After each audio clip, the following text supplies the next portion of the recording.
We're back. For those of you just watching this, we had some technical issues earlier. So hopefully, welcome to the Captain's Table podcast. I'm hoping everything's good on our end.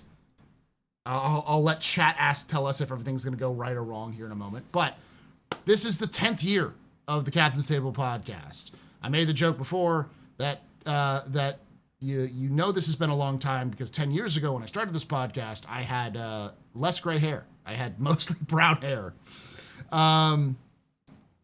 But this is a podcast start talking about Star Citizen lore, news, and more. And I bring people from all over the Star Citizen universe to talk about the game. Today, the beginning of 2026. This is the second weekend of 2026. But I wanted to bring on a couple people. I reached out to a couple people to come on and talk about their thoughts on 2026. So without any further ado, let's get introduced and we'll start with Mr. Serious Fun. Who are you? What do you do in Star Citizen and where can they find you?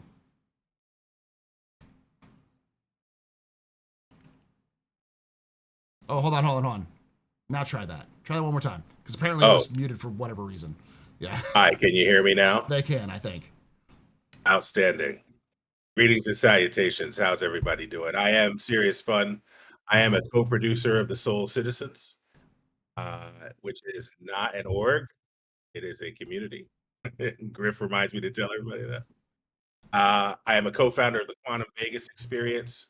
If you were at Quantum Vegas this year, I helped put that together, and founder of a pretty cool org in Star Citizen called, not surprisingly, Pretty Cool Org. I have always been into space, swords, cyber, and sports gaming, but now pretty much all about Squadron and Star Citizen, been the backer since December of 2013. I can be found at Serious Fun Games everywhere. You got a most recent video that has been passed around even my Discord about the kind of like talking about the star power of Squadron 42. There's a lot of folks that people don't realize are in Squadron 42 because the headliners are big, but there's so many people who are just really experienced, good actors in that lineup. Yeah, I left a bunch of people out too, right? So that list is super star-studded, and thanks for mentioning that. Yeah, if you're interested in the merger of Hollywood and gaming, that's a video to check out. And Squadron 42 will be a game to play. So. Oh yeah. Next, Mr. Space Tomato. Who are you? What do you do? What do you do in Star Citizen? And where can they find you? Hello, everybody. I'm a tomato. I make I make videos about space games, generally Star Citizen and Squadron 42. But man, I love where we are with space gaming right now. Oh, yeah. Osiris Reborn, Exodus. There's like 2 Star Wars games possibly coming out soon. We've got I think Star Fracture just came out, and it's actually pretty fun. It's a traditional Star Rupture. Star Rupture, yeah, Star Rupture. Yeah. Star Fracture, yeah, it's pretty good. Yeah, that's good. And then what's Falling Frontiers probably coming out this year. Like it's looking good for space games. So I like to try and cover them as much as I can. That happens more on my second channel, Space Tomato 2, but I also make like just B-roll videos for Space Tomato Gaming that kind of describes the development and direction of Star Citizen from kind of like higher, like a bird's eye view. I stream on Twitch and YouTube, and we've got an org as well, the Garden Interstellar Initiative. We try to be very professional. You're very I promise active. we're a lot of fun. Your org's very active, so if people are looking for other people to hang out with, it's a good place to go. Yeah. Then last but certainly not least, a name you've heard of and a face you've seen, because you've been on the Captain's Table before, but it may have been a while. Mr. Drinkers with Gaming Problems, aka Badger. Who are you? What do you do in Star Citizen? Where can they find you? So I'm over on YouTube, Drinkers with Gaming Problems. I picked this up, basically, the whole Drinkers with Gaming Problems thing started out as a way to keep friends who were scattered all over the country gaming together. And then when I started a channel, I wasn't willing to give up the name, and now we're just a bigger group of friends now scattered all over the globe. Yeah. But it's all a social thing. And the channel, when the opportunity presents itself, I try to lean into my history as a warfare officer in the Royal Navy. That's what I used to do, and try and do the whole, hey, this is how it works in the military. Now let's, to use CIG's phrase, bring it back to fun without all the getting up at stupid o'clock in the morning and PT and all that nonsense. So yeah, that's my shtick with Star Citizen. So what you're saying, and I too am enthused about the year ahead. Awesome. So what we're trying to say is that you also enjoyed the general quarters alarm in the Perseus video, and would like that in the game. Very much so. We ran on the Polaris, the Polaris at the logistics station yesterday, and whilst everyone else was fighting, I was just running around talking about how I need this in my ship right now. I think a couple of people died, but it was all good in the end. All right. So the whole theme of this podcast is expectations for 2026. I got some dreamers, I got some realists, I got some excited, some folks coming in. Me and Tomato are going to have an argument. It's going to be glorious. This is the first time I've like me and Tomato have like differentiated on something like. Ooh, like it's I pretty like that. serious. I'm like, oh, cool. We're gonna have a nice discussion here on this one. Put your fists up, bro. Yeah, let's go. It has to do with Castra, which is fun. So we're gonna have your take on Castra is pretty legendary to the community right now, and our views are opposite. So I'm interested to hear with that. I feel like our views aren't opposite. I feel like our views are the same. It's just your view is more like, I would like this not to happen because this needs to happen, and my view is like, CIG is going to say, "Lol, send it," rather than actually do anything. We both probably feel the same way, just different predictions of what they might do. Yeah. But let's start off with just general vibes for 2026 going forward, based off of like we right now, as of this recording, 4.6 is in PTU, which is a pretty fast PTU turnaround for the beginning of the year. For reference, 4.5 came out the week of Christmas, I want to say, or the week before Christmas. So Week before, yeah. So it's been 3 weeks since 4.5's come out, and they're already working on 4.6. Correct. So, like, what is your current vibes going into 2026 as a baseline? I'll start with you, Badgers, and we'll work our way back the line. So, yeah, I mean, I've got to be a little bit careful with my predictions because I promised my stream that I would eat something that I shouldn't if we got nixed last year just before CitizenCon, and now I have to find a sock that is edible and eat it on stream because, of course, I was wrong. So I'm being a little bit careful with my predictions, but I mean, I guess my big question, and I know it's going to be the same for a lot of people, is whether or not we get Squadron 42, because whether people are kind of keen on it or not, or whether it's their thing, or whether they're just here for the multiplayer, I think it's going to shape a lot. We know a lot's coming across from that as and when it makes it into it makes it into release. Sorry, stuff will come across to the PU, and I think that's going to shape patch cycles and all sorts going forward. Quietly optimistic, but it's CIG, so we never know. all right, same question to you there, Space Tomato. What are your vibes coming into 2026? What are your thoughts currently as Star Citizen, as it is right now, and your thoughts like towards the future right now? Your just initial opinions. It's in a really weird place because they are seemingly trying to choose a hybrid between what they did this previous year and what went on all the time before that, which was like adding features and just kind of trying to push forward and keep things changing. But now they absolutely have to make sure that the game is playable because they went through the year of playability. They got people into this mindset of like, this is a properly enjoyable experience to the sense that like it launches. So there might be you might fall through your spaceship and stuff, but they very clearly were like, they finished server meshing and they wanted to get to a point where they felt like people could at least experience this as an early access game. So now they have to keep things stable, introduce these really, really important and impactful features, and launch Squadron 42. And all of those things have been pretty evasive to them, like for the past decade. So it'll be interesting to see how they balance all of that out, coming off a really good year. And I think coming off a lot of momentum with the Nix system, the VR implementation, engineering actually being implemented. Vulkan is in, server meshing is working somewhat. Like we've got another star system kind of on our minds as possibly coming out. There are like a few really cute things I think almost everyone's looking for this year, like social tools.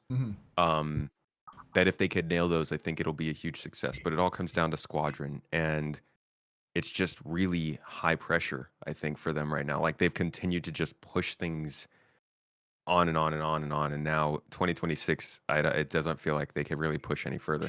They got to launch stuff this year.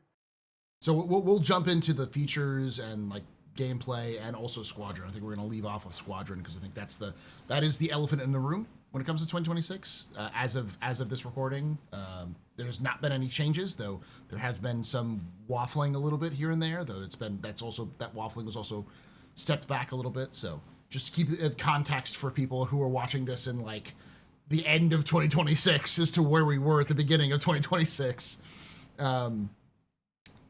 Mr. Serious Fun, your same thoughts, your vibes coming into 2026 as Star Citizen is right now. Yeah, I think excited and anxious, right? Excited and anxious. I know you just said we want to leave off of Squadron 42, but I just think it Talk a little bit, looms. yeah. Go ahead. It looms, right? It's Board Gamer has this image of Chris Roberts looming over his shoulder, Yeah. right? And that's like Squadron 42 for all of us, right? It's hanging out, this unspoken, unresolved thing until it is fully spoken and resolved. And so I think that impacts all of my assumptions and all of my philosophy, or a lot of my philosophy. But I'm also, and Tomato got at a bit of this. There's a momentum that comes from 2025 that it'll be interesting to see the extent to which that is carried into 2026, right? And so I'm excited about that. And to your earlier point, Paul, to get into PTU so quickly in the month of January, knowing that historically January is a planning month and super slow for CIG, for me is the beginning of a data point, right? Are we trying to keep some of the momentum that we had with patch after patch and iteration after iteration from last year for this year, right? And it feels like this getting the PTU so quickly is an attempt to say some yes, right? I think it depends, Tomato, on what you're saying about how they have to keep it playable. I think there is probably a group of people that are in a room with a whiteboard that says playability means this, right? That they may never say to us. And I think they have to keep that, whatever it is. But I also don't want them to sacrifice features on the altar of maximizing that. I think there's some level that particularly new players who have come to the game in 2025 have to experience.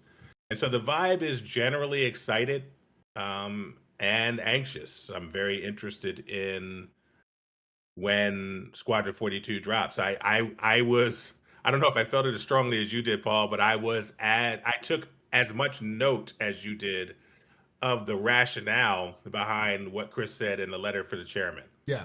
Right, where he said, we're going to do a short marketing campaign. Okay, because we've already told everybody everything. No, you haven't. You haven't told anybody anything, right? So I was concerned about that as well, right? So you just want Squadron 42 to do so well, and you have a lot of hopes for it, and not only for my own gameplay, right, but for the project. So that just looms for me over everything that's going to happen this year. Yeah, I'm of a similar mindset. I like to break up right now in my mind. I see 2026 is two different parts. The first half of 2026 is going to be CIG momentum, continuing to build momentum, or keeping the momentum they kept with 2025 as much as possible. And I have a feeling that like the second half of 2026 is going to be Squadron.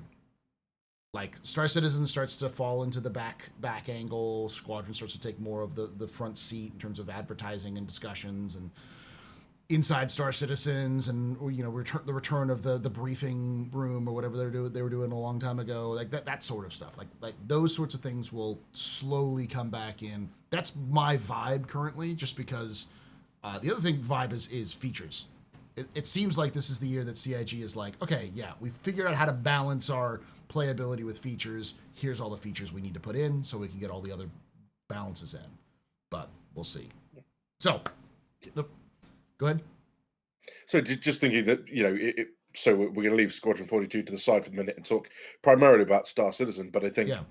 I'd just like to make the point with Squadron 42. I think it's likely we'll see this monthly release patch cycle at least until the release of Squadron 42, because it's so important, I think, for the conversion of players, people who haven't seen either or are vaguely aware of it, come and play Squadron. Hopefully, it's the title that we all expect it to be.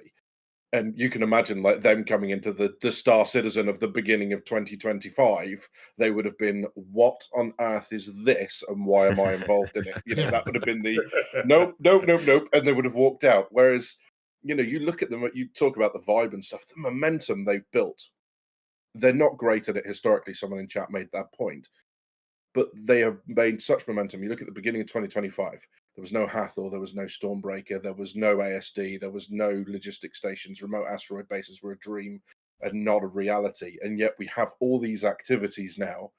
And at the beginning, it was everyone was in one place and doing that one activity. And now you can go and do all of these activities and encounter so few people, not because they're not doing them, but because there are so many locations and so many things to do. And I think they need to continue that. And as you said, Paul, that the features now need to start coming in. And it was really interesting to watch your stream yesterday and see you pick up on that note about there are now mining and salvage missions in the notes talking about, a little bit more about those sorts of features Old that features. you would expect. Yeah, the old Exactly features that that. are finally coming in. The gameplay Yeah. stuff they promised 2 years ago are finally coming to the game. Exactly that. All right, I'm gonna start with serious fun on this one, but let's continue on with those features.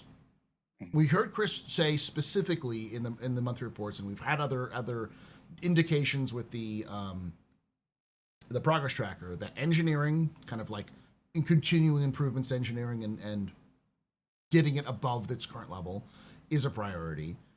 Same with crafting and the new inventory system and social tools. So the question I have for you, Serious Fun, is are those the only features we're going to see, and when should we expect some of those features to show up based off of your opinion and your extensive knowledge of Star Citizen? So you've been following it longer than even us, so than any of us here in this chat. So. Well, you don't have to follow it as long as I followed it to know that we'll be lucky to get what Chris said. Yeah. Right. Let's start with that. They always have a couple things that they don't mention that they're working on that if they get progress, we might see and get a taste of.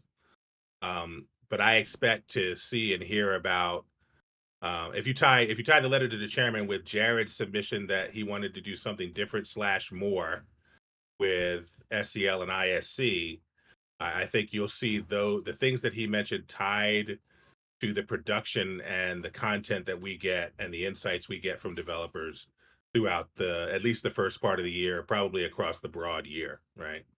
I think CIG is moving. If you just take engineering, for example, they're moving the player base from ownership to operations and coordination, right? Just yesterday on our Soul Station Discord channel, we went in to really tutor each other on engineering basics, engineering in depth, testing various features across the engineering suite, and the depth on one ship. And I'm talking the Intrepid, right? Was enough for people to sort of be like, all right, I may need to rethink my fleet, quote unquote, right? Because it's going to take time for folks to develop a relative mastery of just one ship, right? Let alone the fleets that we've gotten from supporting the experience. Then we went to the Idris, and I just had to get off the ship and go home, right? Once I looked at that engineering screen. So engineering is just one of the features that we're talking about. If you talk about social tools, and we get the framework that we got at CitizenCon, then you're talking about, again, orgs going from sort of being there to operating and coordinating. So I think the features that Chris talked about have a chance to take 2026 from us sort of being here to really operating and coordinating our experiences within the verse. Okay. Space Mano, same question to you. Expectations for the four things that Chris said: engineering, social tools, crafting, and inventory. Should we expect those? When should we expect those, if anything? And also just generally features. How will features develop in your belief this year?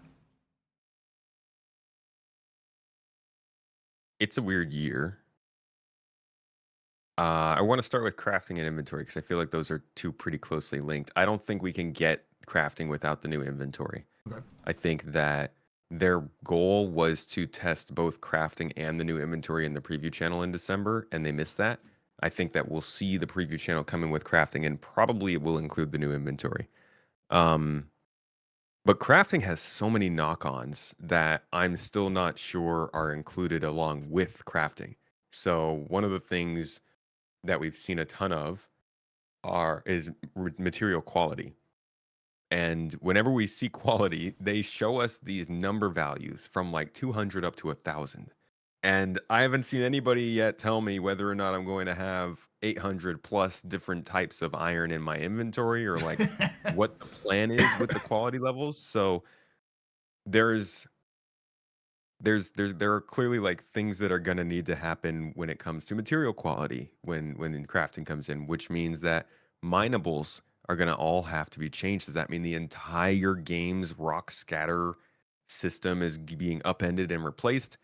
um there's also item recovery that changes when crafting comes in because now they are switching over from a system where you can't loot stuff to a system where you can loot stuff, but it can be bricked if it's recovered because it's registered. That also means that you have a registration system for all of our things. Is that coming in with crafting? Um, and then you get like there are other things too that it just there are a lot of knock-ons for crafting. So that's one that I do think is an important focus for them, and I think we'll see things about it earlier on in the year, but I have no idea where it's really going to go. It's like how engineering has become brought into the game, and it doesn't have batteries, it doesn't have the life support filters, it doesn't have gravity control. Still has the funnel to all damage to your power plant kind of thing. Yeah. Yeah, yeah. So it'll probably be the same, and in that regard, engineering itself is probably going to also just take like incremental steps up. But I'm really hopeful that at some point this year we do have like a nice click with engineering. As of right now, I think everybody can see that it has potential, which is a very Star Citizen thing. It has potential, like the bones are there, you can see where Yeah. it's going, but at the same time, you're like, you guys, you gotta make this fun. Yeah. Okay, we know you can make it pretty, we know you can make it systemic, make it fun, just so we know. And I think that should be their goal for this year when it comes to engineering. Um, what was the other thing? Inventory, crafting, Crafting, engineering, Social engineering, and tools. social tools. social tool. This is the wild card, dude. This is Yeah. actually the most. It's the one we have the least information on, by the way. Like Yeah. other, it was like for those of you who don't know, I think it was 2024 that we actually had Yes. it, but it was just a slideshow. There was no demos. It was just a slideshow. It's concept art. Yeah. I watch that so often, dude. I wake up in cold sweats. Okay, thinking about social tools. I genuinely look at the stuff that they want to do in Star Citizen this year, and I'm like, dude, there's no way this is gonna work if we can't talk to people. Like, imagine they bring out the tactical strike groups, and then they don't give people the ability to look for a group. Yeah. And you're like, okay, cool. I want to do this huge fleet battle. What should I do? Oh yeah, just ask in global chat. Yeah. No, dude. We need social tools this year. I just don't know. Yeah. I don't think we're gonna get all the stuff they showed, but um, I'm fully expectant that by the end of the year I can at least talk to people I run into. It's like my Yeah. bare minimum. I literally just ran into like I was doing missions before I started the stream or before doing the podcast, and I literally landed what I thought was an abandoned like ships. And as I got out, I just saw like 5 dudes running around. One was driving around in a mule, and I was like, "Oh, shit! like Oops. I am dead if these people want to fight me. And they started to approach me with guns out. And I was like, I'm hitting the voiceover button. I'm like, I am not here to kill you. I'm just delivering packages, guys. Please. I don't think they heard me at all. They just started doing the friendly dance, and I was like, okay, Yeah. okay, we're You gotta good. flash that Yeah. flashlight like a madman. But like, it would have been so much more cinematic if the dudes, because they were clearly just messing around, if I could hear over voice chat some just giggling dumbasses there, and they just been like, I'm here to deliver, guys, it's all right, that would have been so much more interesting and more engaging to have that sort of voice actually working. So I can't wait. all right, Badger, same question for you. We have those 4 listed: the social tools, inventory, or engineering, and what am I blanking on the last one? Crafting. Yes, and crafting. Okay. Those are the 4 that mentioned. Your thoughts on those features or other features coming out this year in 2026? Yeah.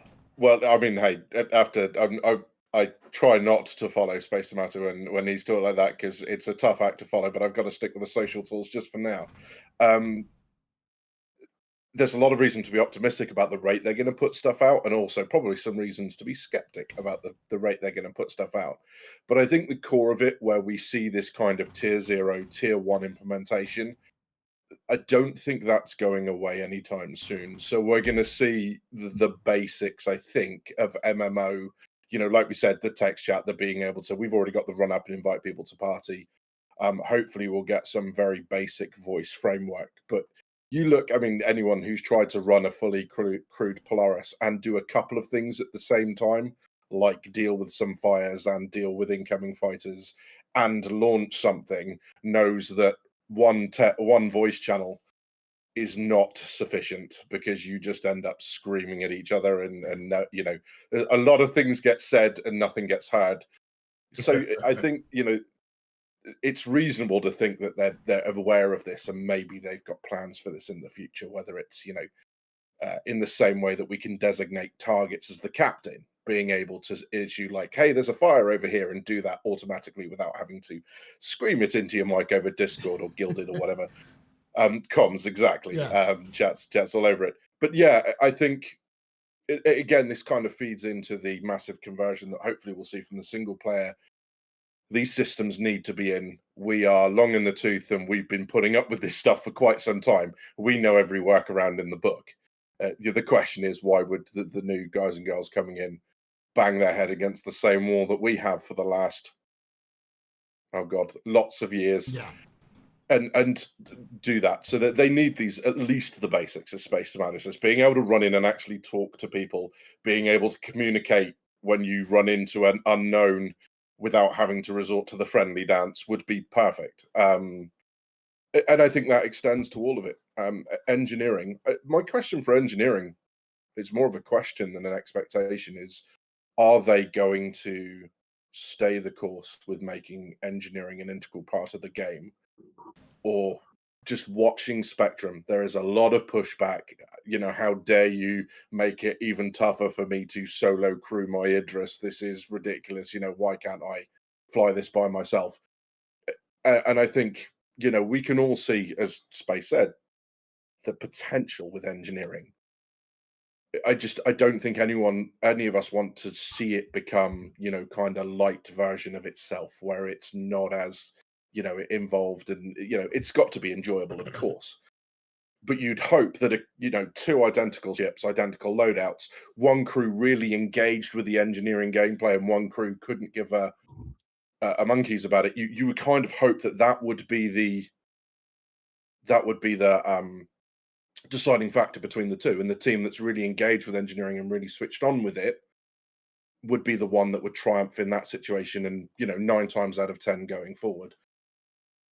So yeah, I don't know. There are those systems, and I'm thinking 4 core systems to the game is a lot to ask. And then you replay in your head all the gameplay, which I'm sure we'll come on to, that they showed at CitizenCon. And then they went, we're not spoiling all of it. There's even more than this. And you're going, all of this in 12 months? We've heard this before. I'm not entirely sure. Every year, yeah. Yeah. They start out optimistic, right? Badgers, I think that's a powerful point in that, we've talked about this idea of as this universe sim goes from everybody's dream and everybody's dreaming in a different way about what Chris Roberts and others have said about their vision to an actuality and choices. Yeah. Some dreams get fulfilled and others become absolutely shattered. Mhm. And it will be this year will tell us more than some years about that truth, right? This idea that I think you're going to have long-term backers. You're going to have more backer loss maybe than ever before is one of my worries and expectations about this year, because there'll be areas where CIG does exactly what they've been saying they're going to do for years and years, and people go, I don't like it, right? Yeah. Or people go, that's not fun to me, because everything will not be fun to everybody, right? And we will get more and more of that as the game comes to 1.0, because everybody's dream isn't the same and everybody's dreams can't be fulfilled, right? And so the challenge for CIG is not only how do they make it fun, but how do they embrace the largest and most inclusive idea of universe sim while still being a very particular thing that Chris Roberts has evolved and articulated.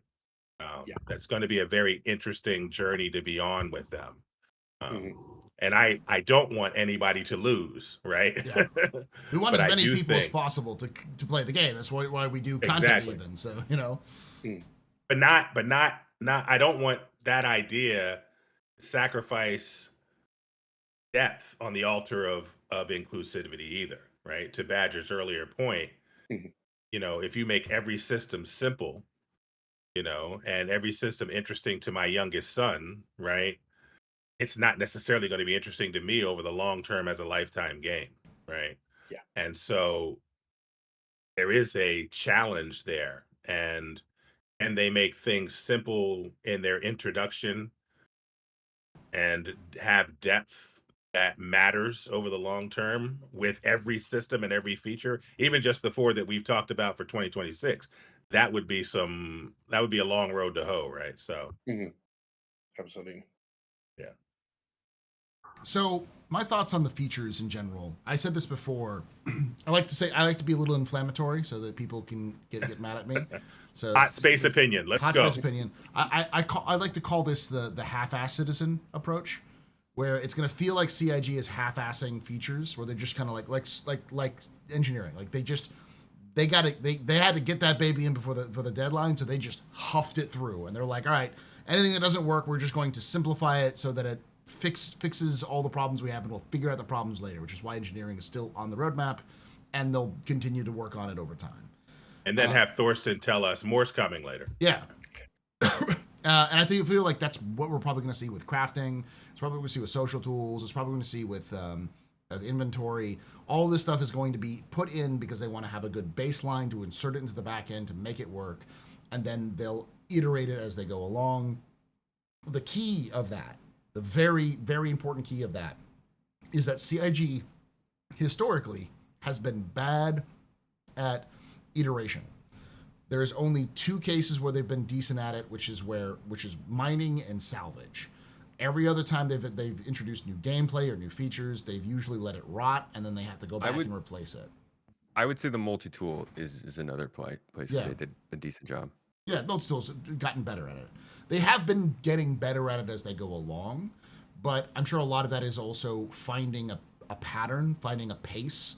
So like, okay, so these people are going to be in charge of this, or maybe they have a rotating schedule. I don't know how they work. Where like, your job is to do all of the maintenance on all the stuff that's already done, and then the next quarter you'll be in charge of this feature. So like people can like take a break, but also do the stuff that nobody wants to do, the unsexy stuff, which is going back and fixing other people's problems. So that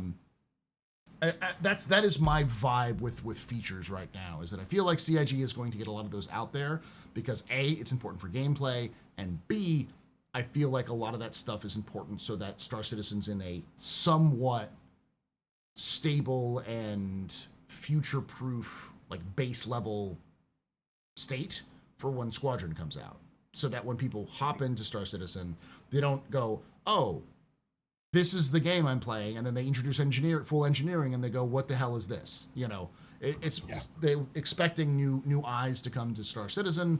They want to make sure that it's at a state where when we come from Squadron to Star Citizen, it is at the state that they want it to be vaguely for 1.0. Maybe not all the features in there, but the features that are there are in the direction that they're moving towards the final version. Question. Go ahead.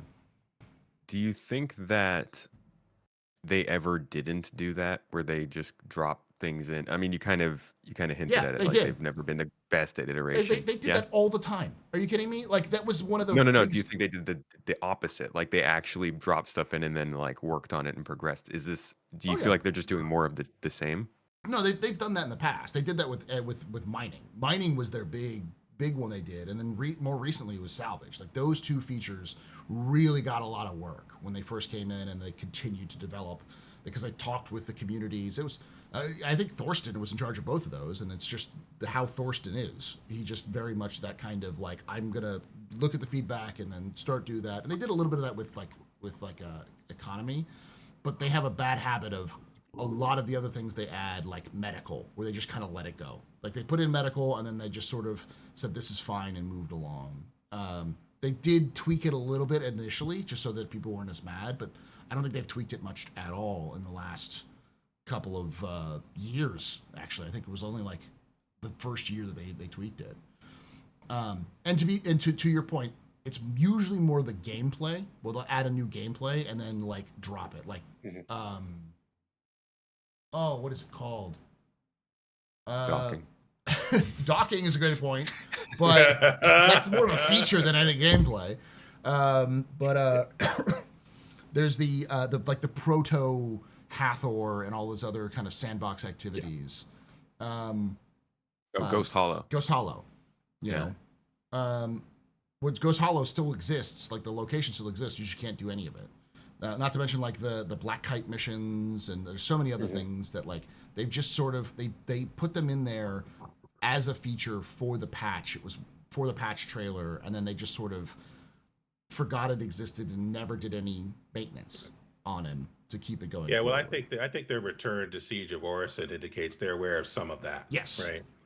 And maybe they're testing an approach to that systemically within the company for how to return to things and flesh them out and make them eternal the way that they have with some of these other pieces that they've introduced. Yes. No, I think I'm sure that's the direction they want to go to. But that is my hesitation, is that there's always some chance that CIG just kind of yeets this thing across the finish line, yeets all these things across the finish line, and then watches the baby skid to a stop about five yards off the finish line, and then just leaves it there until it dies of starvation. You know, Nice. like So I that's think gonna happen. I think that ought to be your thumbnail for this video. it's just Chris Roberts throwing a baby across A baby starving on the 5 yard line. But that's my concern. I don't think CIG is in that stage. I think they're in the stage of like let's go. We got these things in, especially with Vulcan. Vulcan seemed to have been a big sort of stumbling block for a lot of stuff going forward for whatever reason. I'm not a developer with that sort of technicality, so I'm sure that there's probably some performance things they can do and some other things that allow them to do more crazy stuff because they have Vulcan as the default shader now, but still there seems to be more of that direction, especially, and this isn't not one of those like, oh, the vibes are good. It's like they're releasing, the PTU was released yesterday in terms of Evocati. Isn't Evocati built yesterday of the next patch? And it's not just like, oh, we're just fixing bugs. They're adding new missions. There's a brand new event that they're doing. There's likely going to be a new ship that comes out. Like it's a patch. It's just like any other patch they would have done last year. It's the same sort of like scale of it. So, yeah, that's sort of where I'm sort of in between. Fun, serious fun. Next, I'm gonna have you talk about gameplay, because we've talked about we've talked about features. What about the gameplay of 2026? What are your thoughts on where we're going to go with gameplay? I think we're going to be surprised by several things. I think story, ships, vehicles, storyline gameplay, free, but we're still going to have freedom in the sandbox. All are going to be continued and extended with our feedback, right? I have felt like Dave Haddock being involved in 2025 and that team being involved in 2025. And I won't speak for you, Paul, other than to say I've seen your critique of narrative. Yes. I don't want to put on my fighting gloves before you put on your Castra fighting gloves. Wait, I will clarify. I think that like the Onyx mission stuff is great, and there's a lot of good things that have come with it. But there are some things that I'm like, I really want CIG to learn how to write a sandbox narrative, because they really want to make good guys and bad guys, and I don't think that works with a sandbox storytelling. You got to have that shades of gray. I think systemically that's fair. Yeah. I think overall, I enjoyed every iteration of the storytelling they did last year, right? In terms of experiencing it as a player, right? I was excited to be a part of that. I feel like that stuff's in lore, and it remains accessible to the point that I think Badgers is making early on to the new player who comes on board and goes, "What's this all about?" Right? They can still jump in and do some of that, even though it'll be lore to us as other players, and that's a neat trick, right? So I think we're going to get more of that. If you looked at obviously we're getting some of it in the Evocati PTU notes. I won't spoil that here, but there's more coming in 4.6. I think that's going to be a theme for the year. I also and I think maybe this is a hot space opinion as well. I'll say this really quickly. For me, the verse itself is gameplay and a feature, and for a lot of people, we kind of dismiss that, or we want to get past it really quickly because yes, the game is a screenshot generator. Yes, the game looks good. Yes, flying different places for new players is incredible and dynamic and undeniably beautiful. But for me, that remains gameplay for me. I will park my ship on a mountaintop and log out of the game, come back, and then I wanted to go do something, but the sun is hitting just right. So now I spend 20 minutes walking around on a frosty mountaintop at sunset. That is gameplay for a lot of people, including myself. So I will say I agree with you on that one. Well, and so Planet Tech V5 is a gameplay feature also, right? Oh, yeah. So the extent to which we get that will also increase. If we get it and it looks anything like it looked when the Hydro homie showed it to us. Yes. Waterboy. I like Waterboy too. Moist Master. Moist Master, yeah. He hates that one, I think. I'd like to call him the Genesis Genius. So okay, I'm sure he'll take that. Yeah. I'm sure he'll take that. And he just got a new title. So I feel like he is leading and driving a lot of this content development. If it looks anything like that to me, just seeing that and experiencing that, just laying in and among the discrete blades of grass is gameplay to me. So that's how I would put it. I agree. The only thing I would add is this comes back to the feature issues, is that like a lot of the gameplay potential of just being in the verse also comes down to features, because like going to a place to do a mission is whatever, and the sun hits just right, but then like you overstressed your shield generator and now it's broken, and you're like, oh, I gotta fix my shield generator before I take off. So you have to do that process. Then you have to like maybe you go mine a little bit of material so you can craft it a little bit in your own portable crafting unit, and then put that that sort of like the universe, the world letting you experience it is as much of a gameplay feature as it is. We just don't quite have a lot of those features that make that happen. So I think, to your point, we may have those sort of things there, so that can be more of a story generator. So you saying something, Tomato? Just it's such a hard point to get across when you're talking about all the little features, like even something as simple as hydration and eating. Mhm.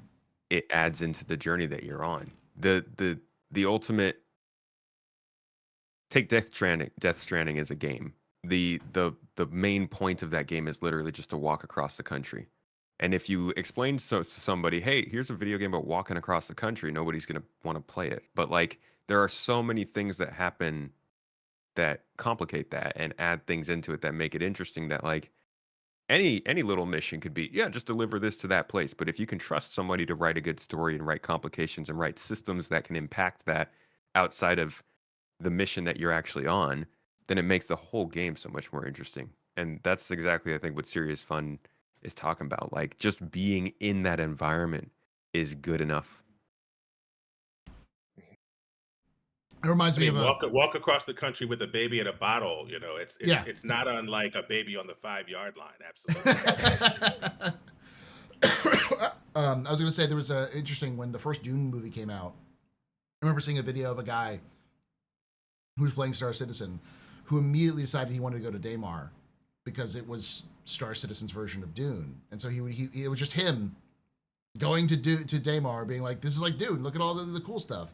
And it was like, oh, yeah, sometimes the journey is the destination, like, is the point. Like, that whole, going to that point is the point of the game, you know, just to hang out. Space Tomato, same question to you. Gameplay features in 2026, or the gameplay of 2026. What are your vibes? What are you thinking about? What should people have their expectations for? I think it's all going to be focused around crafting. I think that's their goal for this year, is to, I guess it's kind of a hope, but to get the systems in place to support crafting. That has clearly become their main player economy driver. It's the main thing they want people to be interacting with each other to support. And it seems like it's a pretty central catalyst for like gameplay, outside of missions, which, let's be honest, the probably lowest cost entertainment they could get into this game is to just bolster the sandbox, because they keep making these narrative things, and that's a lot of handmade stuff. But like, if they could just make an economy and stuff valuable, make miners care about more than just Quantanium, make salvagers care about what they're actually salvaging, I think that would make a big difference. So I guess it's kind of an expectation, but also just a big hope that they really focus big on that part of the game this year. Like more sandbox features and Yeah, sandbox yeah, directions. but specifically around crafting, refining, mining, industry. Badger, same question to you. Gameplay for this year. What are you thinking for 2026? Yeah, I realize I'm just taking that list of stuff that we've said is already a big list, and then I'm just adding to it, but I'm only using CIG's words against them. Yes. If you remember when they did the fight for Pyro stuff, and it was the 3 factions and that kind of video, when they then talked about it afterwards and made the kind of slightly ham-fisted comments about, well, you didn't spot it. It was like, yeah, because your data pads didn't work. We couldn't read what you'd written. Mm-hmm. One of the things they did say then was that they seemed to kind of indicate that they were a little bit hamstrung by the current mission system, and that they've been waiting for mission system V2 for quite some time. And it will be interesting with, Space and Sirius's comment us about the sandbox stuff, how that's going to help. If that becomes a far more intuitive system that allows them to add different bits of flavor on to the normal sandbox stuff. I liken it to what we've got now. I'm hoping it will do to FPS missions what the last year has done. What the last year has done to FPS missions, it will do for the standard kind of Moby Glass fare. Because I made the comment yesterday as we were finishing off the logistic stations. Can you imagine just going back and running the same underground facility missions all day, having done things like Hathor and Stormbreaker and ASD and everything else? The idea of just going back to those 14-person bunkers just makes me want to, slam my fingers in the door. So hopefully, what the mission system V2 will do is give them the chance to create much more interesting missions and create that journey. The idea of I go and I'm doing one thing and something else, or I discover something organically, and I can make the decision to getting involved in it or not, and then move on to the next thing. And to be really, really cliched, make as you said, Paul, to make the journey the destination, and just go. And that's what really excites me about things like Starkitect. So they certainly seem to be moving in that way, and I think we'll see gameplay start to push that way, about it becoming more about, do you want to be involved in this or not? If not, great. Hey, there's something over here to come in interested in. Whereas at the moment, everything is driven by that mobiGlas, even the ASD stuff. I know the locations of every mission thing that I go to, either because there's already a beacon, or I pick up the contract and I get a marker. Whereas actually, that kind of, I'm out exploring. Oh, what's that? Go down, find something, actually read it, and then go, it's indicating there's another location, and now I've got a beacon for that if I want it, and then go there and do that thing. And actually, that's enough for me, but I can hand this off to someone else and they can do it. How far we get with that this year, I really, really don't know. Like I say, I'm up to 2 pages now, I think, of stuff that they've indicated they might add this year. So Yeah. maybe by the end of next year? Question mark. I'm gonna pull this back a little bit by saying I think CIG is going to do a lot of what they've already done, and just improve upon it. Like, they clearly know that people like Hathor, know that people like Stormbreaker, know that people like Onyx, and they'll be like, let's just do that in different flavors. That's what like Rockbreaker was. Rockbreaker is just Hathor but in space. I think we'll have a little bit, to a degree, the Shattered Blade Vanduul mission that we can do right now is sort of just Onyx, but in space. So like we have like a little bit more of those flavors of these different missions that they'll be going forward. I feel like that's really the direction they're going to be going for, is trying to continue that path. But to y'all's point, I do think that it would behoove CIG to really bring up some of the sandbox gameplay, because that would take a lot of the pressure off of them to make gameplay, because it's not that way they can even focus. Like, one of my biggest issues with CIG's storytelling is that they kind of have to get everyone into the event, and so the event has to be sort of for everyone, which means that it's very bland, and it's usually like there's a good guy and a bad guy, and you go to help with the good guys. Whereas, like, in my opinion and in my experience, I'd love to see, like, this is an event for outlaws. This is an event for law-abiding citizens. This is an event for industry. This is an event for combat. This is an event for FPS. This is an event for space. All sorts of different events which pop up, where the people who aren't into that don't go, well, where's my event? They go, well, I got my sandbox thing I can go do while this event is going on. And then they know that their event's going to happen in 3 months anyways, because they just rotate through, and they'll eventually hit an event that they're interested in. They'll be like, oh, this is cool. And then there's some meta global events that are for everybody. Yeah. But even those that are for everybody is like, if you don't like ship combat, then don't do ship combat in Xenothreat. But because there's been so little content, like Paul's saying, like, everybody feels forced to do everything. It's like with the resource rush last year. So many people were like, this is the worst thing I've ever done. It's taken me so long. And you ask them, well, what are you doing? They're like, I did all 4 tiers or all 4 teams in 2 weeks. And you're like, well, that's not how it's designed for. Yeah. We're like, we have this lack of content, so people force themselves doing things that they don't want to do, and it makes the game feel worse. Or they're completionists, right? And they're like, Yeah. I wanted the Hurston stuff because it's black and gold, not because I believe in Hurston Dynamics. Yeah. Hurston Dynamics philosophy. Yeah. Right. But I know people that were like, Griff, who does Soul Citizens with me, was like, he wanted to see people advocate for where they live, Yeah. right? And to your point, Tomato, that people really looked at it and went, "I need all four, right? Because Gotta I don't catch 'em want all, to down, you know? right?" So Yeah. Paul, I just want to pick up on what you said kind of right at the beginning, which was about the good and the evil and not having that kind of very clear, oh, bad guys kill, good guys save, Mhm. or vice versa if you're the criminal. You kind of, it's not a prediction. It's what I'd really like to see is them work on that storytelling, because we were sold at the beginning of the monthly pack when they said, hey, it's going to go monthly. There was going to be this big storyline, and it was the fight for Pyro, and hey, there's also a regen crisis going on. And actually, for me, what happened was the fight for Pyro was meh, and then it was the regen crisis and all those locations that were like, this is awesome. That was And the then real we A went back story. to SD. Yeah. Exactly that. And, going into ASD for the first time, it was like, Star Citizen's a horror game. Who knew? Yeah. But, those kinds of, they've proved that they've got the ability to make incredible environments, really atmospheric. You can imagine coming up on the ASD facility without the storyline and just going into that science experiment gone wrong. It didn't need, as you said, it doesn't need to be that handcrafted story. It can be walking in and going, what on earth has just gone on in here?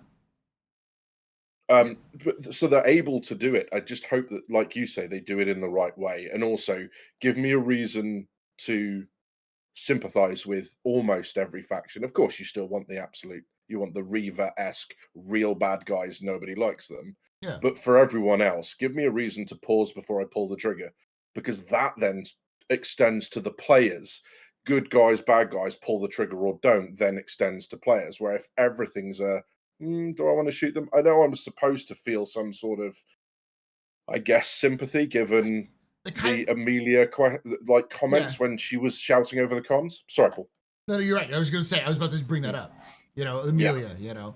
But it's hard to really sympathize when I don't know who this woman is, and I don't care about her feature. Like, what's going on? And she keeps calling me for these random people, and I'm just annoyed at you because you're calling me. I should have blocked this number a long time ago. What the hell are you doing?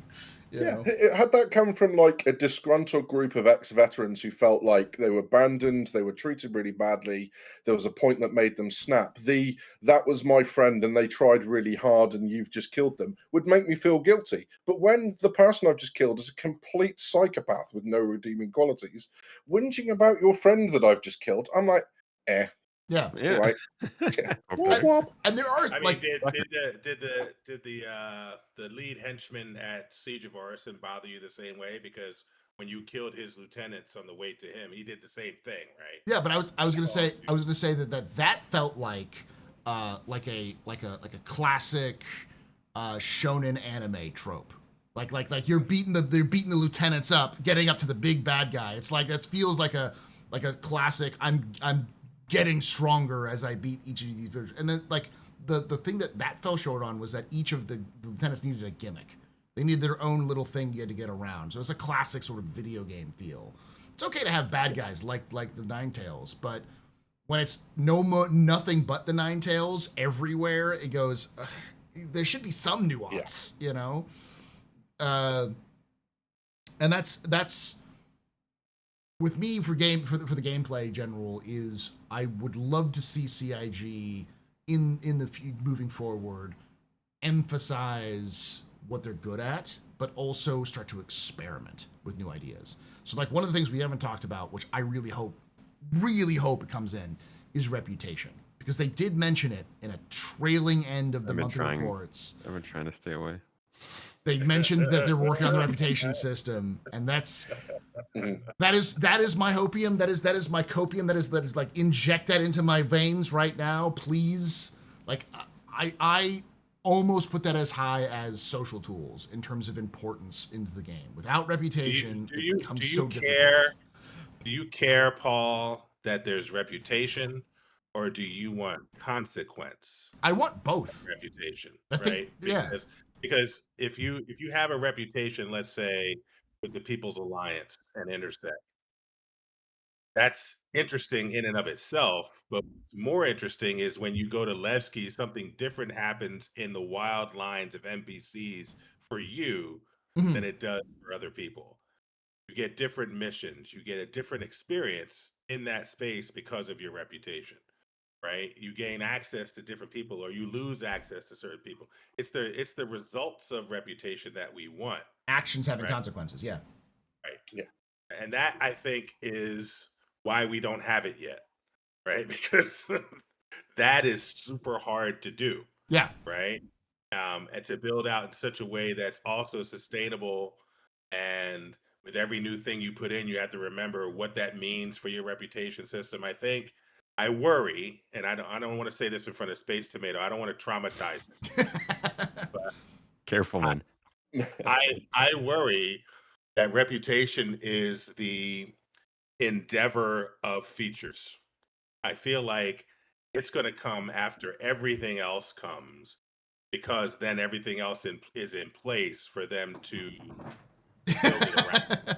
Flip my table, man. But to your point, I agree. And all of those things that need to be in place have been either are going to be released this year in terms of like they're in the path to be released, or they've been discussed to the point where they're obviously like for instance, even Chris mentioned in the letter to the chairman that they want to do item recovery.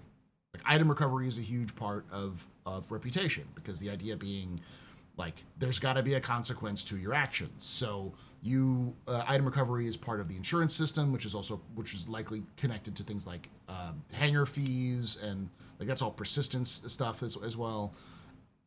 Because the problem they had with negative reputation was that they only had slightly like gaining positive reputation, and if you did one thing wrong to go below, you went from being neutral to I'm going to kill you on sight. It's the elite dangerous situation where like all violations of code are met with death.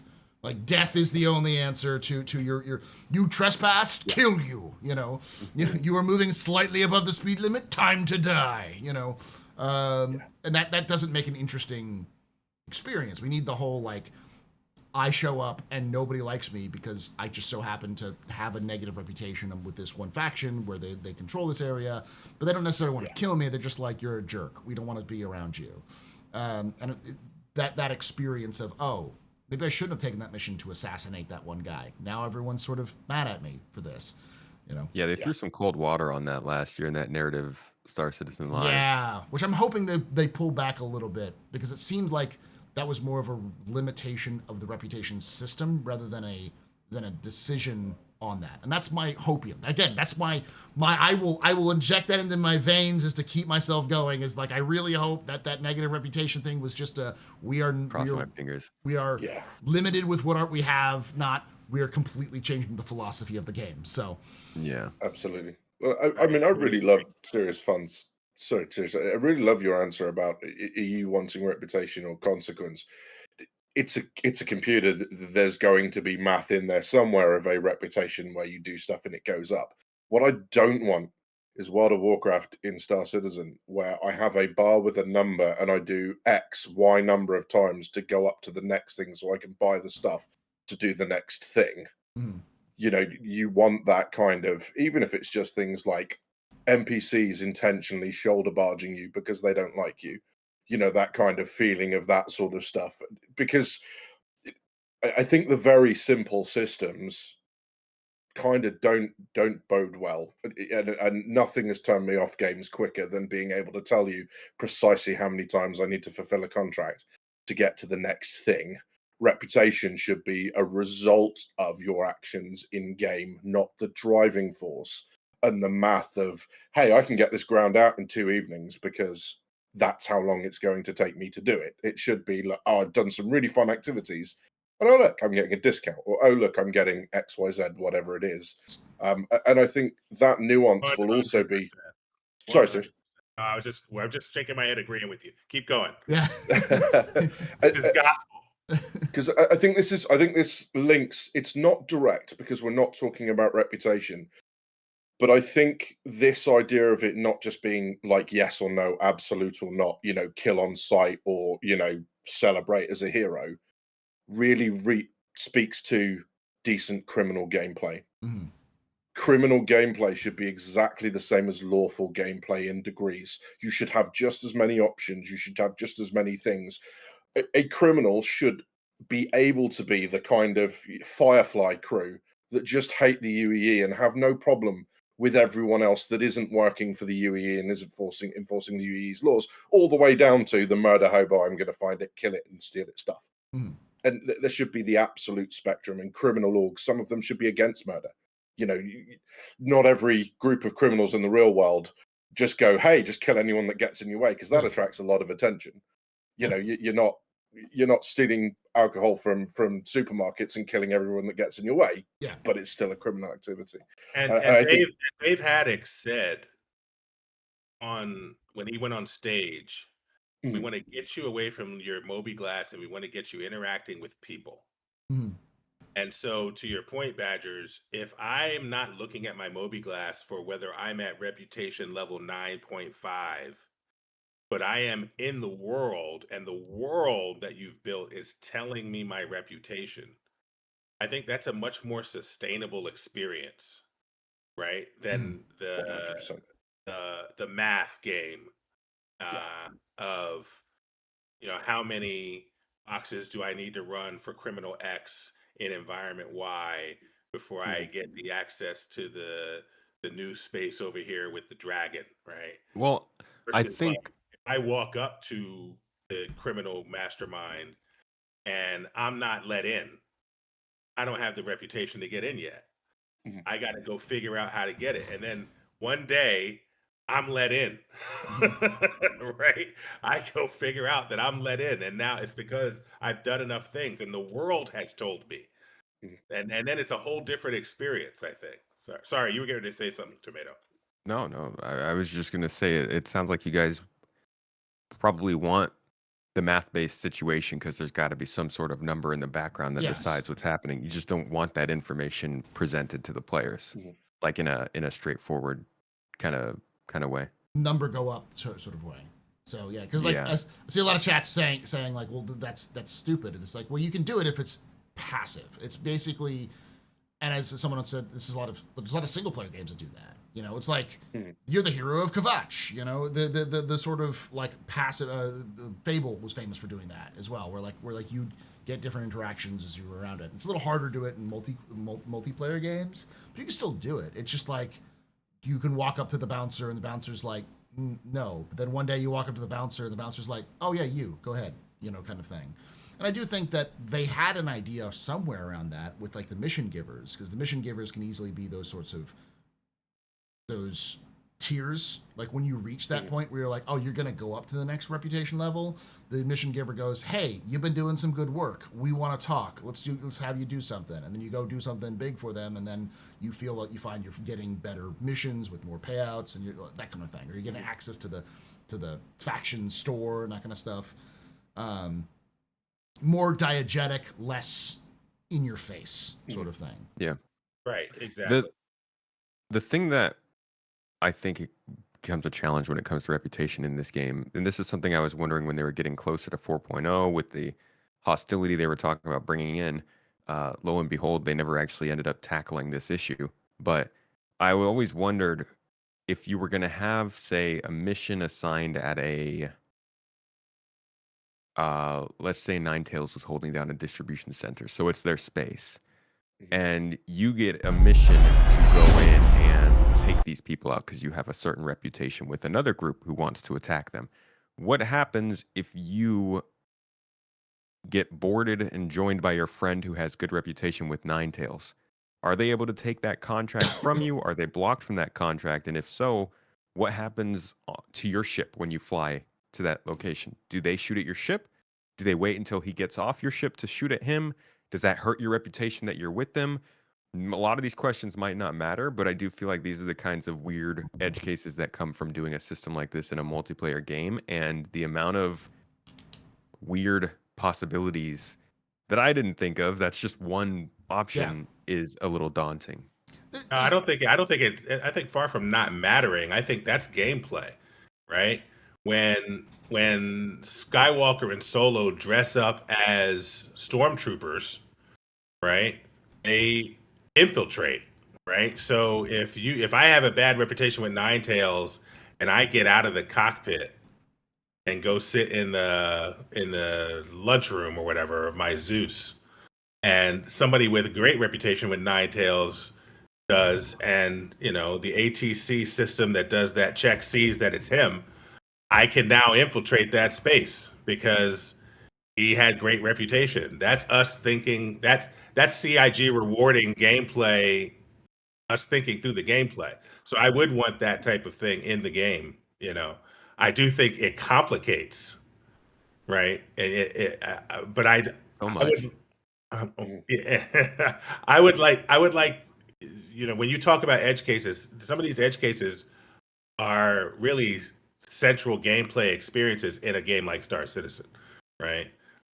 When you're talking small group to big group multiplayer, CIG is going to have to think through this stuff, right? Because as soon as we group up, whose reputation has priority and why, Mhm.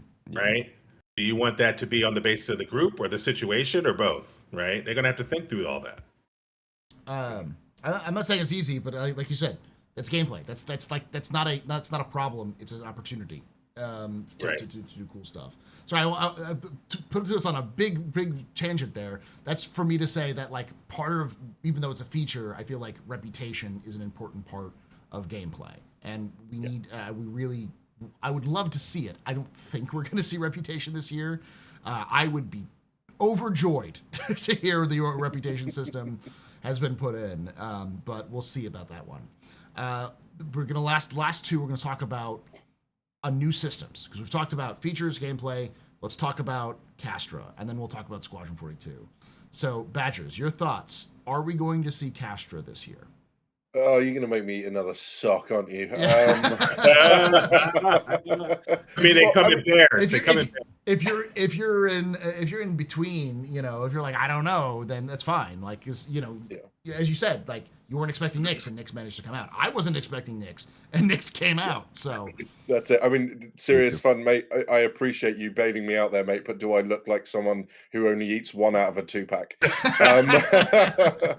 No.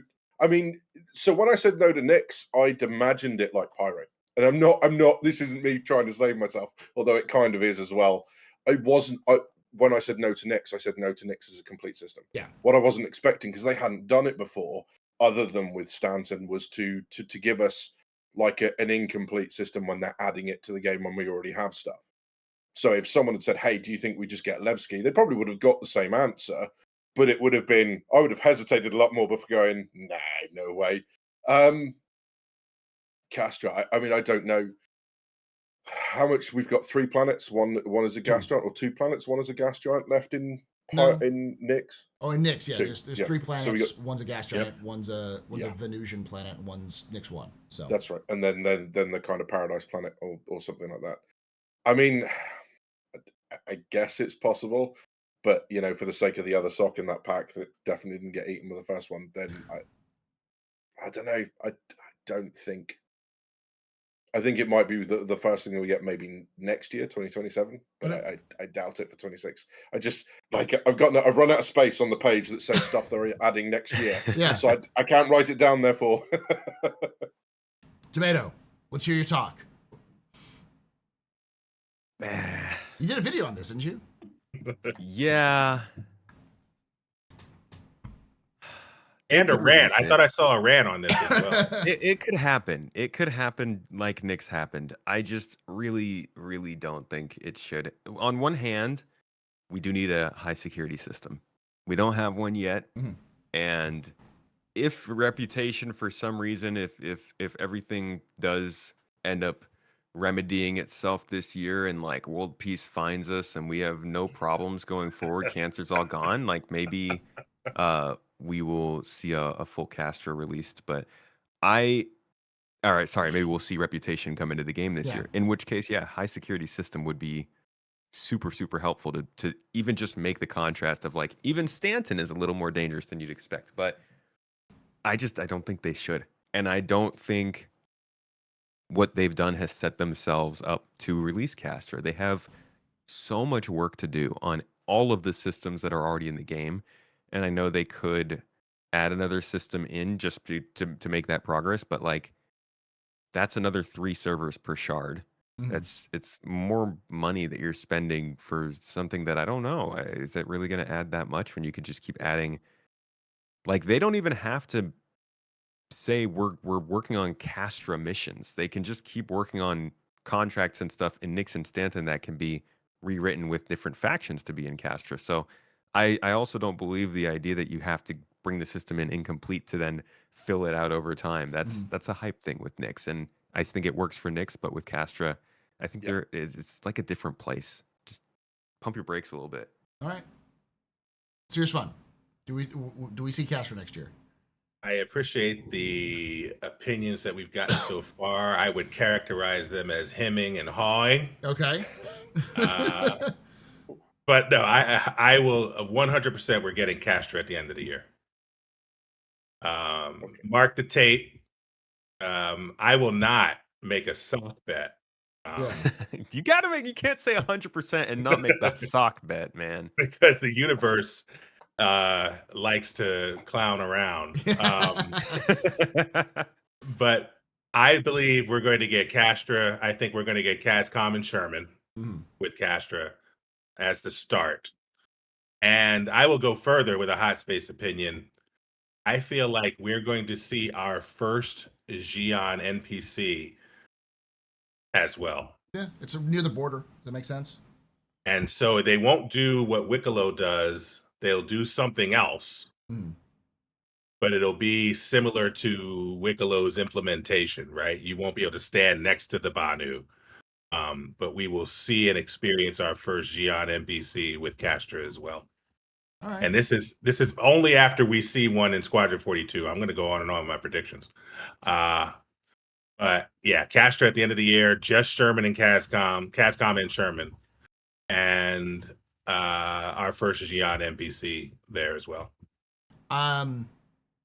I actually think you're probably right, but here's my I also believe that Castra's coming out. But I don't believe Castra's coming out because it needs to come out. I believe that Castra's coming out because CIG is throwing the baby across the first to get that first down, but it's still 5 yards from the goal from the touchdown. Like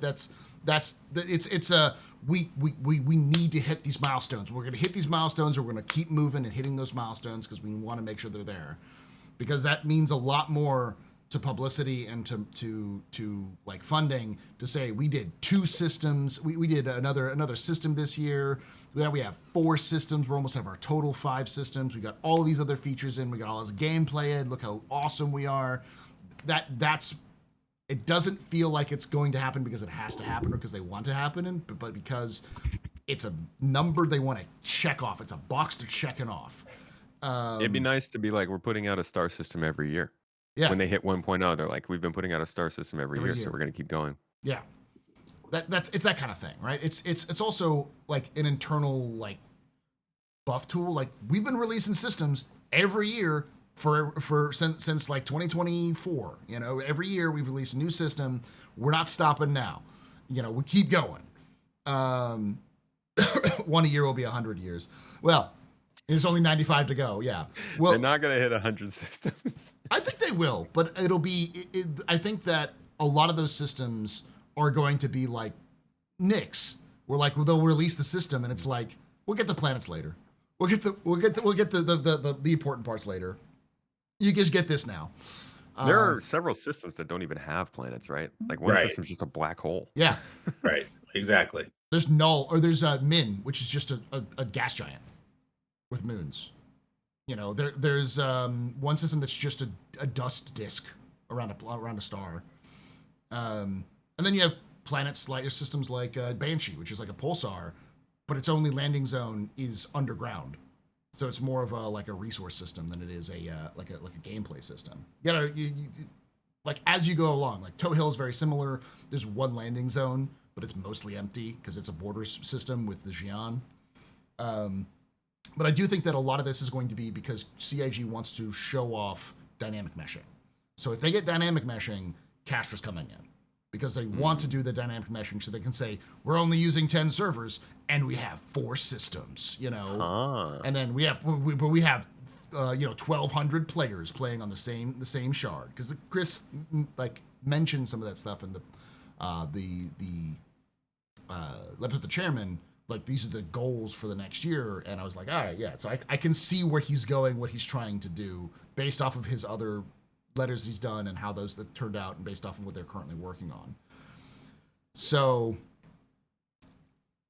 yeah, we'll see how that goes. But I do think that that's one of the reasons why we don't actually have Wicklow, is because I'm sure we haven't had a lot of mission givers, and I'm sure CIG wants to do dynamic meshing for things like mission giver locations.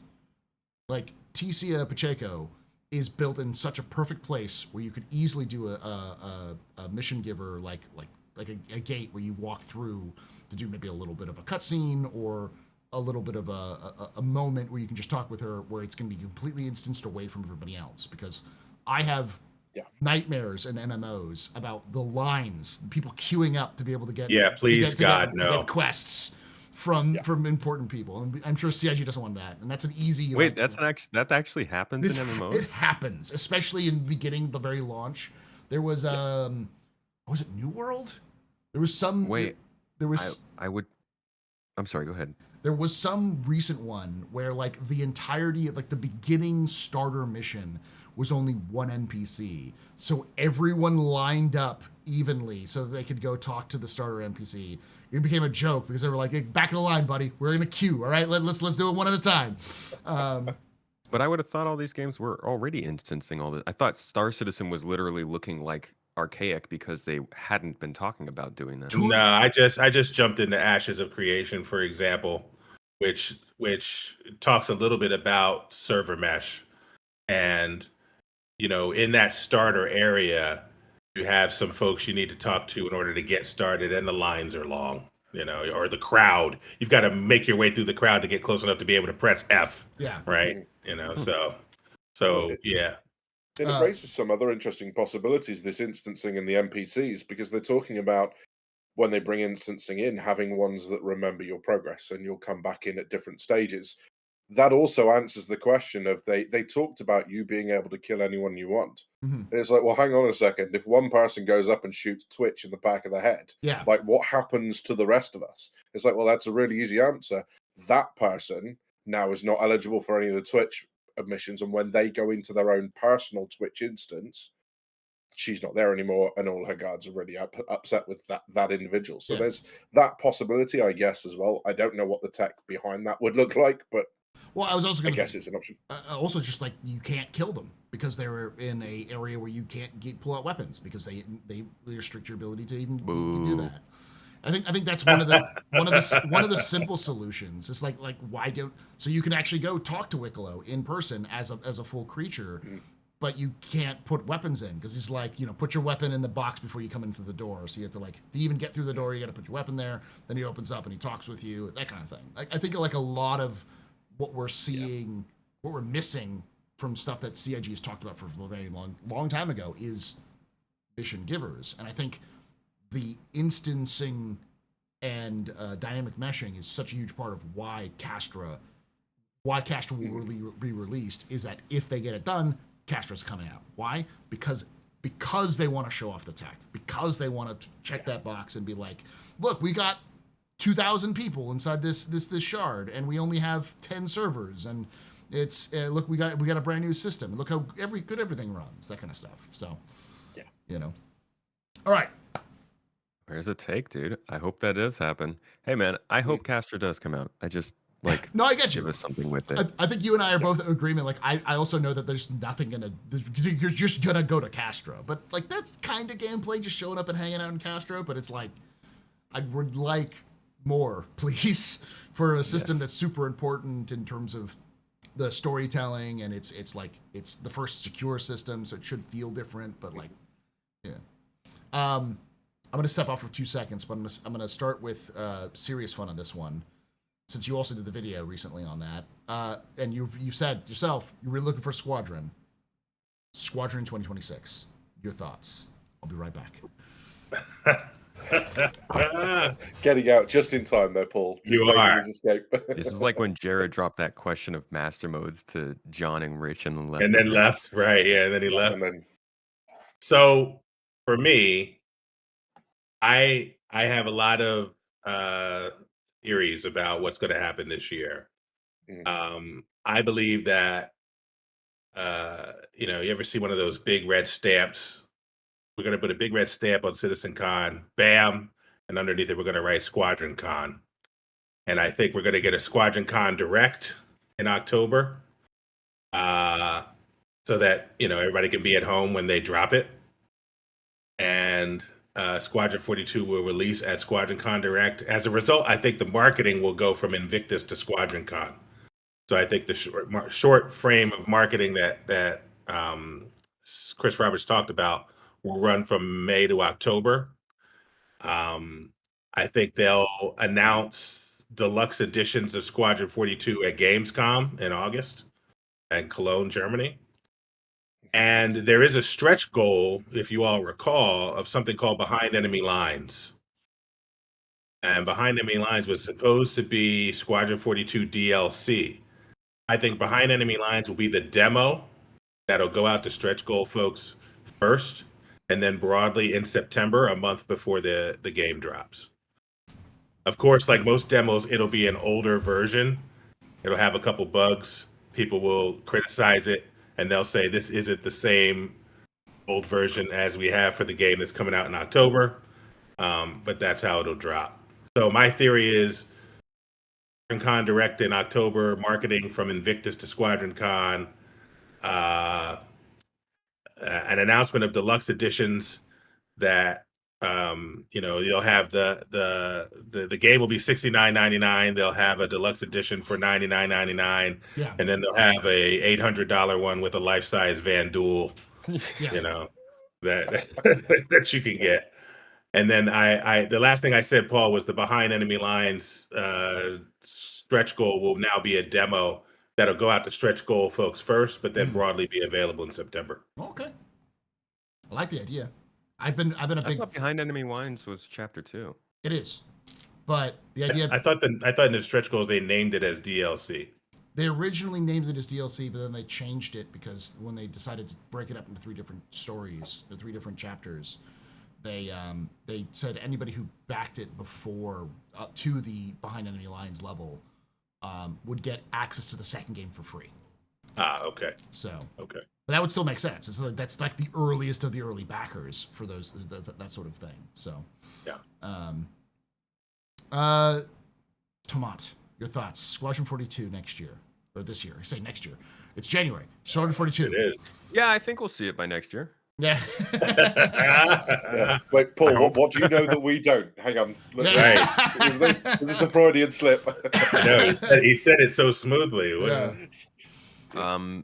Yeah. Squadron this year feels like it has to happen, which is a bummer because it's kind of like Castra. Like, it's gonna happen, and I just, beyond all hopes, I just hope that they're at a point right now in January where it's in a good place and they're like really just focused on polishing and bug fixing. It's such an important release, and I know some people feel like it is holding back Star Citizen, but it's important because of what it could do for Star Citizen, and they've only got one shot at it. They haven't released the game before as a studio. There's so much expectations, it's ridiculous. They'll never meet the expectations that a lot of people choose to put on it because of the time and money. But I think it can definitely happen this year. I hope it happens after September, but before November. Okay. And I hope it. I don't know, man. I just hope it's a good release. All right. Badgers, your thoughts on Squadron this year? I worry. I worry about the damage it'll do if it doesn't come out this year.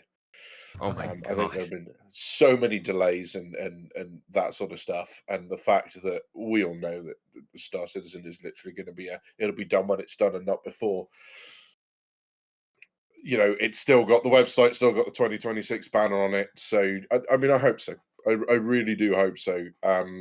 I think the most interesting question for me for Squadron 42, aside from whether it's actually coming out this year, is this model of a game the kind of run on rails with various options and too much?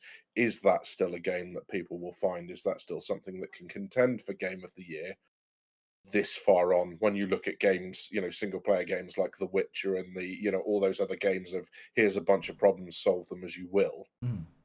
Is the run on rails? You're in the military, you don't get to freelance, you've got to kind of do things in a set way. Is that the gameplay? Is that the kind of what people are looking for? Having said that, and having been in the room as I know some of you were for Manchester when they showed off that incredible 90-minute gameplay demo. One that crashed 3 times? Yeah. That one, exactly that, yeah. But it blew me away, and anything that's got Gary Oldman making that sort of a speech in it has got my vote. So Yeah. Yeah. All right. I think it's making it in 2026. I have this vision in my head, which could be entirely wrong, and I'm hoping it is sort of wrong, but I know a lot of people. I saw some people in chat saying it's going to be like it's going to release badly. I don't think Squadron releases badly. I don't think it releases with a lot of bugs. I think it releases with some bugs, but every game releases with bugs. But it's going to be mostly just inconsequential bugs, like the graphics bug we saw in the stuff. We might see a couple of those like weird things pop up every so often, but I think it will release fairly well this year. I do think it'll come out in October, because it's just Chris loves symmetry, and like October is when Star Citizen started, and it's 10 later years in the from year. Yeah, Answer the call. yeah, it'll be 10 years from the last time they talked about it. So it's like it'll be Yeah. I think it'll be an interesting sort of release, and I'm hoping that they announce they do some teasers to do a trailer to announce a trailer kind of thing, where they do a trailer at the end of Invictus where they talk about a release date, and then at the end of Invictus, and then they do the summer tour, because Summer Games Fest, they've got Gamescom, they've got all those things they can go to, and they've said in the past they want to go to those convention centers, those conventions, and then show off the games, especially with Squadron. And then releasing it in October gives them a lot of time, because they still haven't even hit beta. So like they still have to hit beta and then have testing after that. Now I think they have a little bit of a better example, because they've been testing the shit out of it a lot earlier, and a lot of the things that would normally have tripped up other teams, they've just sort of slipped that into Star Citizen and been like, do you guys like this? And us being like, no or yes. I'm sure that's changed some of that stuff as well. So we'll see how that goes, but I think the biggest thing that is that it's likely going to do, hopefully it'll review well, and then it will likely sell okay. It's not going to sell like amazing copies, but if it does okay and reviews okay, it will do better long term. Because the thing that Star Citizen, or should you say Squadron 42, has over every other game of its genre and type, is that there's like 4 people who they have to pay off at the end of this, and all of them have chosen basically to say, nah, I'm good. We're good until later, to pay off. So, and it's likely they're gonna be paid off in like 2027 or 2028 is what they think they're gonna do. So you're looking at investors who are gonna wait until they get like $100 million out of their investment. And so like as long as the game does well, reviews well, does decently with fans, as long as it grows over time, it'll do well. And that's the key. Absolutely. It raises an interesting question. I mean, if it does come out, because 35 to 40 hours for a single player, the price point that Serious Fun was mentioning, $70, that's a lot of gameplay for a single player. Replayability question mark, but that's a lot of gameplay when you look at Call of Duty's 7-hour campaign for a ridiculous amount. Yeah. Yes, that's the multiplayer stuff, but what does the financial success or lack thereof then mean for Star Citizen? if it's a runaway title and it absolutely blows, it brings in a huge amount of money, does that mean they change their priorities? Does Behind Enemy Lines become a bigger priority for them because they're like, hey, look at the amount of money this just brought in? Mhm. Does that affect their financial bottom line and the way they're going to go with it? Similarly, if it does not do well, what does that do? What does that mean? It's paid up. So, but does that then mean they go, hey, Behind Enemy Lines, it's on hold, all the focus goes into Star Citizen, and we'll get to Behind Enemy Lines after 1.0. Mm. So it's kind of interesting because that's kind of runs counterintuitive. We all want it to be successful, but do we want it to be successful that it raises the question, do we just go for episode 2 now and get the same or similar financial success? Yeah, I mean, years ago, I ran a restaurant retail redemption place in Times Square, and my mentor taught me something called the 5 or 7 level pro forma, right? And so you go into every fiscal year with where you expect the business to go from a budget standpoint, but you have a plan for plus 10%, plus 20%, and plus 30% of that, and you have a plan for minus 10%, minus 20%, and minus 30% of that, right? So you've got 7 different budget streams depending on what actually happens, right? So if you're minus 20% of your baseline budget, you've got a plan for staff, you've got a plan for equipment, you got a plan for hours, you got a plan for all that stuff, right? Now you're the cleaning company at night, right? No more cleaning company, right? If you're at minus 30%, right? And I think CIG's got to have the same type of pro forma for Squadron 42, right? So they have an expectation, given their market analysis, of where they think the game will go. If it's plus 30% of that, to your point, if it blows the doors off, that might change. I don't think it'll change Star Citizen's development. I do think it'll change in what quarter they do what with part 2, right? Or whatever. But I do think, I do imagine that they have plans for a variety of contingencies with Squadron 42. Yeah. I don't think they blow up. I do think they do well. I like to put Squadron is very similar to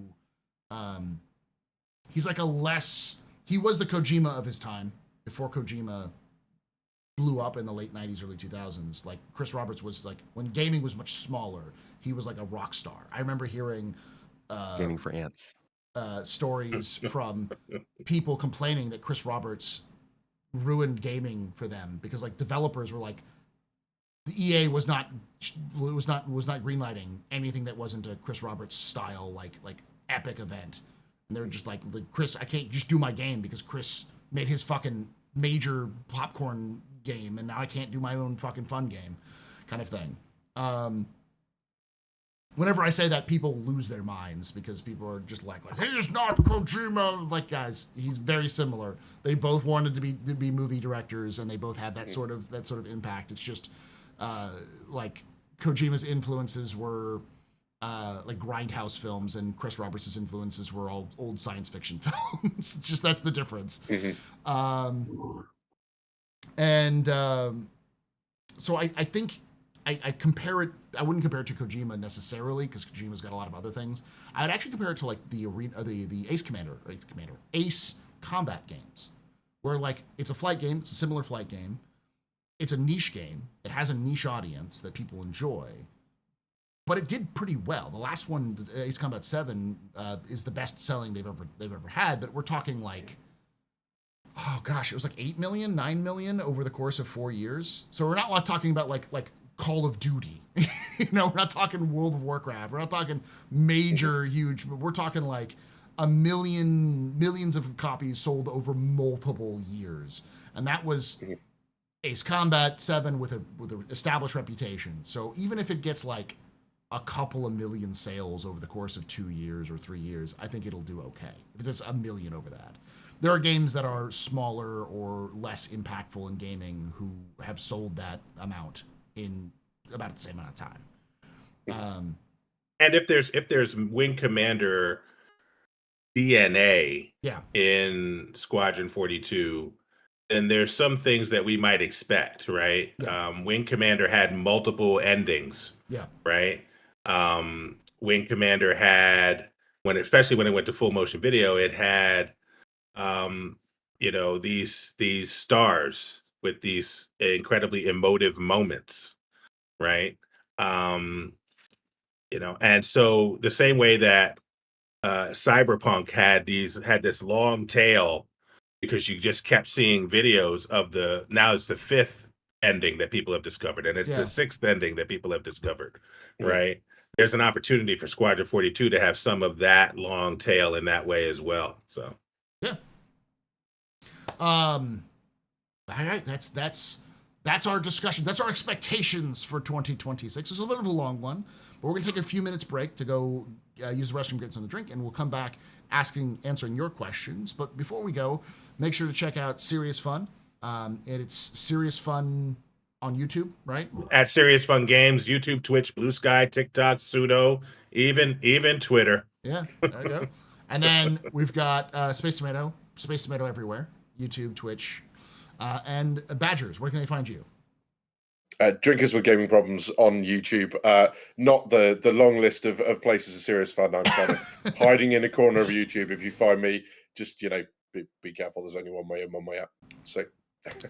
And if you enjoyed this, join us live, twitch.tv/theastropub, youtube.com/@the Captain's Table Podcast on Saturdays at 1 p.m. Pacific, 4 p.m. Eastern. Would love to have you come join us live, because we're going to go into the question and answer session, our After Dark section, where we are taking questions from the chat itself. If you're listening to this on the podcast, which is the first one that goes out for all of those of you who are interested on Spotify and all other audio programs, make sure you check that out. That'll come out tomorrow on Sunday, just within 24 hours of the release of this, or the recording of this.